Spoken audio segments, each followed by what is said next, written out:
ಕೋಟಿ ಹಣ ಸುರಿದು ಕಾಮಗಾರಿಯನ್ನ ಮಾಡಿರಲಾಗುತ್ತೆ, ಅಂದ್ರೆ ಒಂದು ಕೆರೆಯನ್ನ ನಿರ್ಮಿಸಲಾಗುತ್ತೆ. ಆದ್ರೆ ಇದೀಗ ಜನ ಭಯದ ವಾತಾವರಣದಲ್ಲಿ ಬದುಕ್ತಾ ಇದ್ದಾರೆ. ಅಂದ್ರೆ ಆ ಕೆರೆ ಏನ್ ಕಟ್ಟಿರ್ತಾರೆ ಆ ಗ್ರಾಮದ ಜನ ಭಯದ ವಾತಾವರಣದಲ್ಲಿ ಬದುಕ್ತಾ ಇದ್ದಾರೆ. ಕೆರೆ ಸಂಪೂರ್ಣವಾಗಿ ತುಂಬಿದ್ದು ಈಗ ಆ ಕೆರೆಯ ಅಸ್ಲಿಯತ್ತು ಆಚೆ ಬರ್ತಾ ಇದೆ. ಕೆರೆ ಕಟ್ಟೆ ಬಿರುಕು ಬಿಟ್ಕೊಂಡಿದೆ. ಯಾವ ಸಮಯದಲ್ಲಿ ಒಡೆದು ಗ್ರಾಮದಲ್ಲೆಲ್ಲ ನೀರು ನುಗ್ಗುತ್ತೋ ಅನ್ನುವಂತಹ ಭಯದಲ್ಲಿ ಜನ ಓಡಾಡುವಂತಹ ಪರಿಸ್ಥಿತಿ ಎದುರಾಗಿದೆ. ಹಾಗಾದ್ರೆ ಆ ಕೆರೆ ಯಾವುದು, ಯಾವ ಗ್ರಾಮದಲ್ಲಿದೆ, ಯಾವ ಆಡಳಿತದಲ್ಲಿ ಆ ಕೆರೆಯನ್ನ ನಿರ್ಮಿಸಲಾಗಿತ್ತು, ಇದಕ್ಕೆಲ್ಲ ಯಾರು ಹೊಣೆ? ನೋಡೋಣ ಏನ್ ಹೇಳುತ್ತೆ ಈ ವರದಿ ಅಂತ. ಕೊಪ್ಪಳ ಜಿಲ್ಲೆಯ ಯಲಬುರ್ಗಾ ತಾಲೂಕಿನ ತರಳಕಟ್ಟಿ ಗ್ರಾಮದಲ್ಲಿ ಕೆರೆ ಕಾಮಗಾರಿಯಲ್ಲಿ ಲೂಟಿ ಆರೋಪ ಕೇಳಿ ಬಂದಿದೆ. ಕೋಟಿ ರೂಪಾಯಿ ಖರ್ಚು ಮಾಡಿ ಕೆರೆ ಕಟ್ಟೆ ನಿರ್ಮಾಣ ಮಾಡಲಾಗಿದೆ. ಆದರೆ ಕೆರೆ ತುಂಬುತ್ತಿದ್ದಂತೆಯೇ ಕಾಮಗಾರಿಯ ಅಸಲಿ ಬಣ್ಣ ಬಯಲಾಗುತ್ತಿದೆ.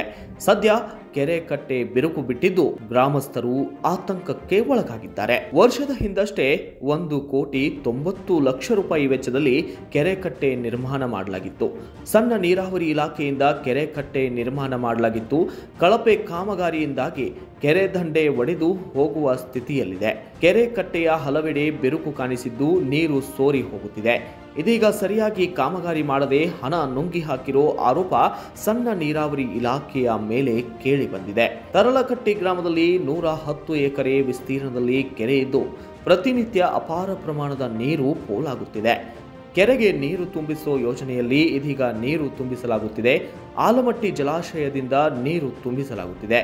ಇದೀಗ ಕೆರೆ ತುಂಬಿದ್ದರೂ ಗ್ರಾಮದ ಜನರಿಗೆ ಆತಂಕ ಎದುರಾಗಿದೆ. ಕಳಪೆ ಕಾಮಗಾರಿ ಮಾಡಿದವರ ವಿರುದ್ಧ ಕ್ರಮಕ್ಕೆ ಗ್ರಾಮಸ್ಥರು ಆಗ್ರಹಿಸುತ್ತಿದ್ದಾರೆ.